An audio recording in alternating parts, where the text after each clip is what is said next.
Friends, welcome back to study with Tiwari channel. तो बच्चों, आज की इस क्लास में हम शब्द युग्म पढ़ेंगे। क्या पढ़ेंगे बच्चों? सम्मिश्रुत भिन्नार्थक शब्द, जो देखने में तो हमें समान लगते हैं लेकिन उनकी अर्थ की दृष्टि से वो कैसे होते हैं? असमान। तो देखते हैं इसमें पहला दिया हुआ है। इसमें बच्चों पहला क्या दिया हुआ है? अकुल और आकुल। तो देखो बच्चों, इसमें है अकुल, आ माने नहीं और कुल माने परिवार। आपने पढ़ा होगा कूल और कुल। कुल तो होता है परिवार और कूल होता है ठंडा। तो इसमें आ कुल, आ माने नहीं होता है तो कुल से रहित हुआ। और आकुल, आकुल व्याकुल आपने पढ़ा होगा। तो ये किसके लिए आएगा? दुखी शब्द के लिए। तो दोनों आपको समझ आ गए होंगे कि अकुल तो होता है जो कुल से रहित है और आकुल होता है दुखी। अब अगला दिया हुआ है अम्ब। अम्ब का मतलब होता है बच्चों माता। और अम्भू, अम्बू, अम्बू, अम्बू होता है जल। ये दोनों सिंपल हैं। अगला दिया हुआ है इसमें, अगला क्या है? अंतर और अनंतर। तो अंतर तो होता है हम फर्क करते हैं, भेद किसी चीज में, वो होता है। और अनंतर होता है बाद में, अनंतर बाद में। अगला दिया हुआ है इसमें अनिष्ट बुरा। अनिष्ट, आ और निष्ठ। जो निष्ठ तो जानते ही हो आप, और आ माने नहीं तो बुरा। अनिष्ट मतलब बुरा, और ये आया हुआ है PSI एग्जाम में। और अनिष्ठ ठयागत निष्ठा रहित। आ माने नहीं और निष्ठा माने निष्ठा। तो आसानी से कर सकते हो आप इन दोनों को।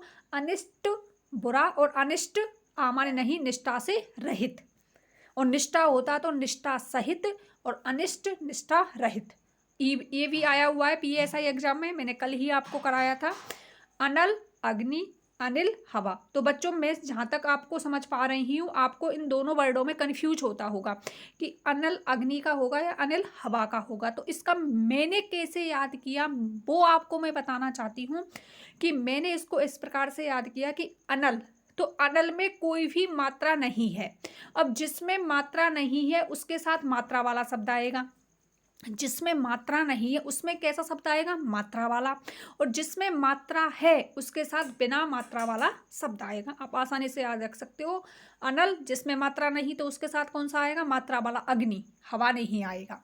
और अनिल जिसमें मात्रा है उसके साथ बिना मात्रा वाला आएगा हवा। बस हो गया। अगला है इसमें अविलंब और अविलंब।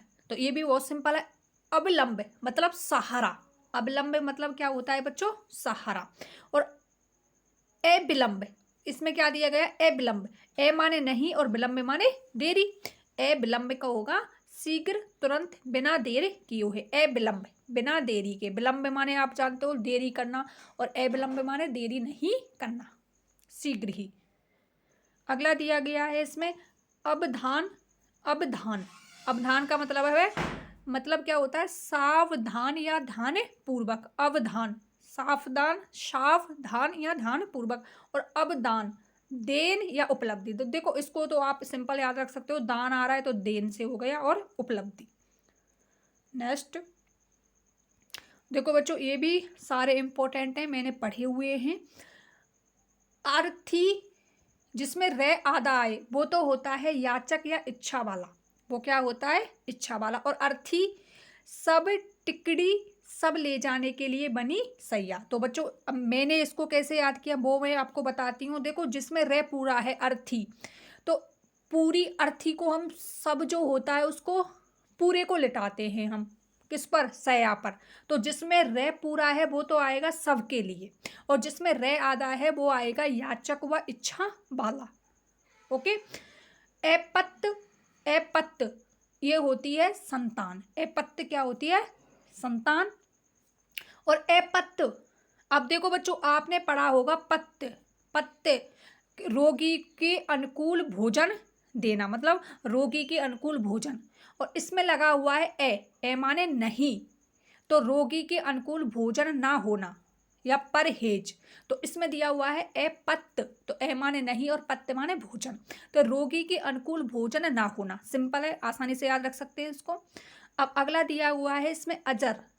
जर का मतलब होता है बूढ़ा, और आ माने नहीं, जो वृद्ध ना हो, जो कभी वृद्ध ना हो, देवता। देवता हुआ। और अजिर, अजिर, अजिर बिहारी, आप ऐसे याद रखो, अजिर बिहारी। तो अजिर बिहारी का मतलब है अजिर, अंगना, आंगन, आंगन, आंगन होता ना उसके लिए। और अचिर, चिर माने तो होता है देरी, और अचिर माने क्या होता है, शीघ्र या नवीन। सिंपल है ये भी। अगला दिया हुआ है इसमें, अगला क्या है बच्चों, अभ्यास। अभ्यास का मतलब होता है निकट। अभ्यास का मतलब क्या होता है, निकट। और अभ्यास, अभ्यास करें ना, किसी काम को बार बार करना, रिपीट करना, अभ्यास करना, प्रैक्टिस करना, उसके लिए से आए तो ये कौन सा से, तालव्य से। और इसमें कौन सा से, दंत से। जब तालव्य से आए, बस यही अंतर है इन दोनों में, तालव्य से आए तो ये इसका मतलब होता है निकट, और जब दंत से आए तो इसका मतलब होता है किसी काम को बार बार करना। अगला दिया हुआ है इसमें अमित और अमित। अमित क्या होता है, अधिक या बेहद, अमित बहुत ज़्यादा। और आपको पता होगा तत्सम तद्भव में मीत होता है तद्भव शब्द, तद्भव शब्द होता है मीत, और मित्र ये होता है तत्सम शब्द, तो उसी से बना है। मीत तो होता है मतलब अपना मित्र, मित्र के लिए आया है। और ए माने नहीं, जो मित्र नहीं हो उसको क्या बोलेंगे हम बच्चों, शत्रु या दुश्मन। तो सिंपल याद रख सकते हो आप इसको। अम्बुज और अम्बुधि, तो मैंने कल भी आपको बताया था, जय जिसके पीछे आए वो होता है कमल, जय माने जन्म लेने वाला, अम्बु माने जल में। और अम्बुधि, अम्बुधि, धी माने धारण करने वाला, किस में आता है, धारण कौन करता है, पानी को, जल को, सागर, कौन करता है, सागर। तो बच्चों आप आसानी से याद रख सकते हो, अम्बु शब्द खाली आए, खाली अम्बु शब्द आए, वो तो होता है जल, और इसके संग में जय जोड़ दिया तो कमल, और धी जोड़ दिया तो सागर। तो सिंपल है, एक बार क्विक रिवीजन करते हैं इसका। अर्थी, याचक या इच्छा वाला, अर्थी सब, टिकड़ी सब ले जाने के लिए बनी सया। अपत्य संतान, और अपत्य रोगी के अनुकूल भोजन ना होना। अजर जो वृद्ध ना हो, कहने का मतलब है देवता। अजिर अंगना, और अचिर शीघ्र या नवीन। अभ्यास निकट, अभ्यास किसी काम को बार बार करना। अमित अति, अधिक या बेहद। अमित शत्रु। अम्बुज कमल, अभुधि सागर। नेक्स्ट आयस। बच्चों क्या है आयस, आ माने तो आप जानते हो, आ माने नहीं, और यस माने यस, ख्याति प्रसिद्धि कीर्ति। तो इसका क्या होगा, अपयस या बदनामी। और आयस लोहे धातु, जिसमें तालव्य से है वो तो होता है अपयस, और अयस क्या होता है, लोहो या धातु। अश्व, आपको पता है अश्व होता है घोड़ा, अश्व क्या होता है, घोड़ा। ये आया हुआ है PSI एग्जाम में, मैंने कराया था आपको। उसके साथ था बच्चों अस्म, क्या था, अस्म। अस्म का मतलब होता है बच्चों पत्थर, अस्म का मतलब होता है पत्थर। और अश्व का मतलब होता है घोड़ा। और ऐश्वर्य, ऐश्वर्य का मतलब होता है धनहीन। श्वेय स्वयं के लिए, मतलब स्वयं के पास धन ही नहीं होगा, धन के बिना कुछ नहीं है।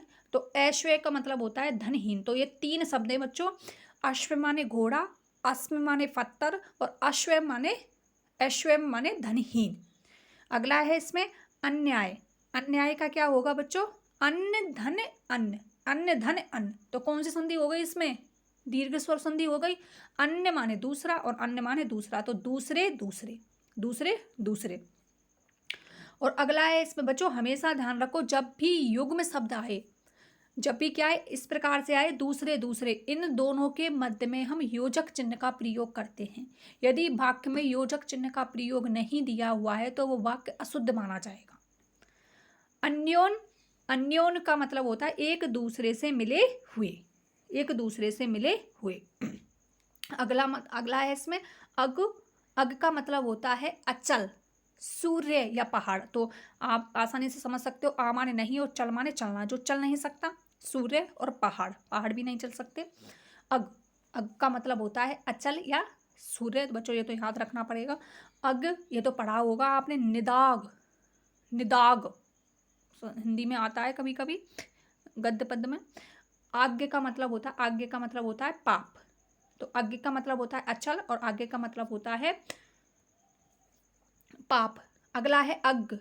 अज्ञ का मतलब होता है बच्चों मूर्ख, आज्ञ का मतलब क्या होता है बच्चों? मूर्ख। अगला है अंश। अंश का मतलब होता है कंधा, ये तो आता ही है एग्जाम में अक्सर। और अंश का मतलब होता है भाग या हिस्सा। अंश का मतलब होता है भाग या हिस्सा, और अंश का मतलब होता है कंधा। देखो से इसमें मिला हुआ है, दंत से इसमें, तो ये मिला हुआ है, तो कंधा भी शरीर से मिला हुआ होता है। इस प्रकार से आप इसको याद रख सकते हो। अगला है इसमें अशक्त। अशक्त का मतलब होता है सख्त, तो आप जानते हो सख्त मतलब लीन होना किसी चीज में, और असक्त मन नहीं, तो इसका क्या होगा? विरक्त हो गया। और असक्त शक्ति से हीन, तो इसको कैसे याद रखोगे कि इसमें जो ये आया हुआ है तालव्य से, इसमें भी है और इसमें भी तालव्य से है, तो दोनों को आप मैच कर लो, इस प्रकार से याद हो जाएगा।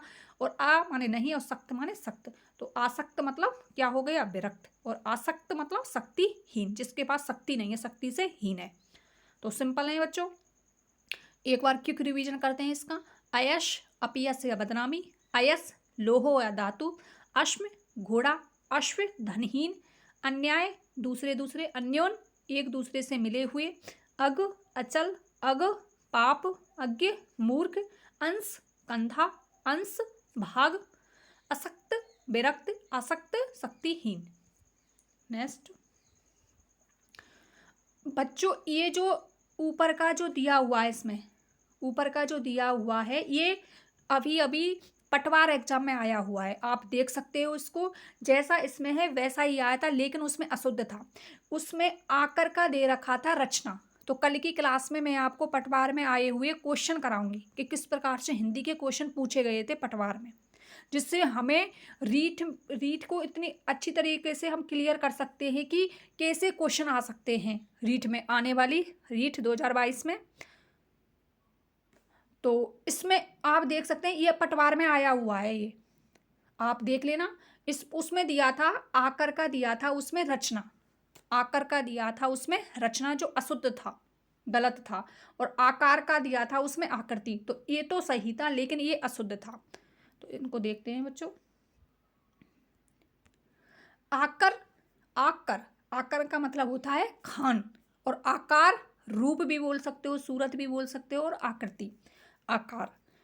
अपेक्षा उम्मीद या आवश्यकता, हम किसी से अपेक्षा रख लेते हैं। अपधन इच्छा, कौन संधि होगी? गुण संधि। उपेक्षा उपधन इच्छा, कौन संधि होगी? गुण संधि। उपेक्षा निरादर, उपेक्षा का क्या होता है? निरादर करना, नेग्लेक्ट। उपेक्षा निरादर, और अपेक्षा उम्मीद व आवश्यकता। आकृति, आकृति का होता है बच्चों शक्ल या बनावट, जैसे फेस की शक्ल, फेस कैसी शक्ल है, तो आकृति, आकृति का होता है शक्ल या बनावट। और आकृति, आकृति का मतलब कृति माने कोई कार्य करना, और ए माने नहीं बुरा कार्य। आकृति का मतलब होता है, कृति तो आप जानते हो रचना, रचना को बोलते हैं हम कृति। और आकृति शक्ल या बनावट, और आकृति बुरा कार्य। तो बच्चों ये वाला जो है देखो मैंने नोट भी किया हुआ है, इसमें मोस्ट है, ये PSI एग्जाम में आया हुआ है। अंधकारी, अंधकरी ये होता है महादेव, और अंधकारी ये होता है एक राग विशेष। तो इसमें मस मात्रा का फर्क है, वही है।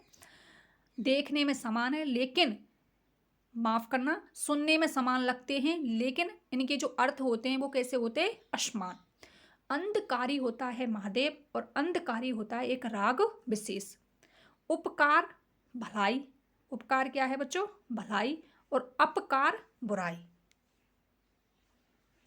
उपकार, उपकार होता है बच्चों भलाई, और अपकार होता है बुराई। अगला दिया हुआ है इसमें ऐसित खाया हुआ, ऐसित माने खाया हुआ, और ऐसित काला। ऐसित खाया हुआ, और ऐसित मतलब काला, जो सित नहीं है। अब बच्चों में इसको कैसे याद रख सकते हो? सित सा सुंदर शब्द भी इसी से बनता है, दंत से। और ए माने नहीं, और सित साते सा से आप याद रख सकते हो सुंदर नहीं है, वो कैसा है? काला। तो ऐसित का तो होगा काला, और ऐसित का होगा खाया हुआ। इस प्रकार से आप इनको याद रख सकते हो। तो क्विक रिवीजन करते हैं एक बार इनका। आकर खान, आकार रूप मूर्त या आकृति, अपेक्षा उम्मीद व आवश्यकता, उपेक्षा निरादर, आकृति शक्ल या बनावट, आकृति बुरा कार्य। अगला है अंधकारी, अंधकरी, करी महादेव और अंधकारी एक राग विशेष। उपकार भलाई, अपकार बुराई, ऐसित खाया हुआ और ऐसित काला।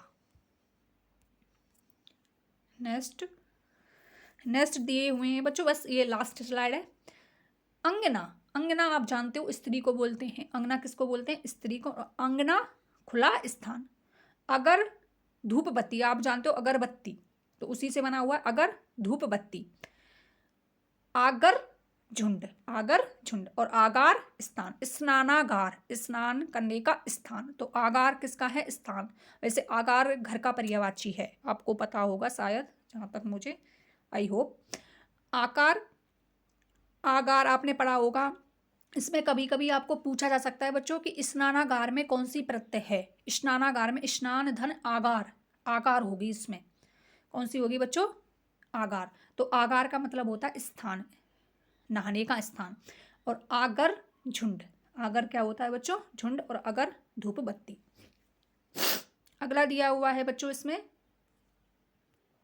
अब्ज कमल और अब्द बादल। मैंने आपको बता रखा है, जहाँ पे जय आए तो कमल जन्म लेने वाला, दे माने देने वाला बादल। तो बच्चों आप क्लास से लास्ट तक जुड़े रहें। रीट में ये मानो आप, मैं आपको जितना मुझे टाइम मिलेगा उस हिसाब से मैं आपको वीडियो डाल दिया करूँगी, जिससे आपकी हिंदी भी मजबूत हो सके, शब्दकोश भंडार आपका अच्छा हो सके। धीरे धीरे करके हम सारी चीज़ पढ़ लेंगे इसी प्रकार से। अवधि, धी निश्चित समय और अवधि एक भाषा होती है। अवधि तो होता है बच्चों निश्चित समय और अवधि होता है एक भाषा। अवधूत, सन्यासी या साधी। तो आपको पता होगा बच्चों, आपने हजारी प्रसाद द्विवेदी का कुटज नाम का एक निबंध पढ़ा होगा, निबंध संग्रह वो हजारी प्रसाद द्विवेदी का। तो उसमें अवधूत आया था। अवधूत, अवधूत वर्ड किसके लिए आया था? वो कुटिज के लिए। वो उसको सन्यासी के समान बताया गया है। कितनी भी लू पड़े, कितनी भी गर्मी पड़े, लेकिन वो कैसा रहता है? हमेशा हरा भरा रहता है। जमीन से आर्द्रता लेकर के वो बिल्कुल हरा भरा रहता है। अवधूत बोला है उसे, साधु बोला, अक्कड़ बोला है। तो अवधूत ऐसे याद रख सकते हो। कुटज जो निबंध है हजारी प्रसाद द्विवेदी का निबंध संग्रह है वो बच्चों। ऐसे भी क्वेश्चन आते हैं कि ये कौन सी विधा है, गद्य की कौन सी विधा है, पद्य की कौन सी विधा है, उस पर पूछा जा सकता है। इस प्रकार से आप याद रखें उनको भी। और अधूत, एकंपित या निडर। अधूत है ये तो बोलते हैं ना, निडर है अधूत, अधूत निडर। अवधूत सन्यासी या साधु। एक बार क्यों रिवीजन करते हैं बच्चों इसका। अंगना स्त्री, आंगन खुला स्थान, अगर धूप बत्ती, आगर झुंड, आगार स्थान, अब्ज कमल, अब्द बादल या वर्ष, वर्ष भी बोल सकते हैं बच्चों इसको। अवधि निश्चित समय, अवधि एक भाषा, अवधूत सन्यासी या साधु, अदूत एकंपित या निडर। तो बच्चों ये थी आज की क्लास।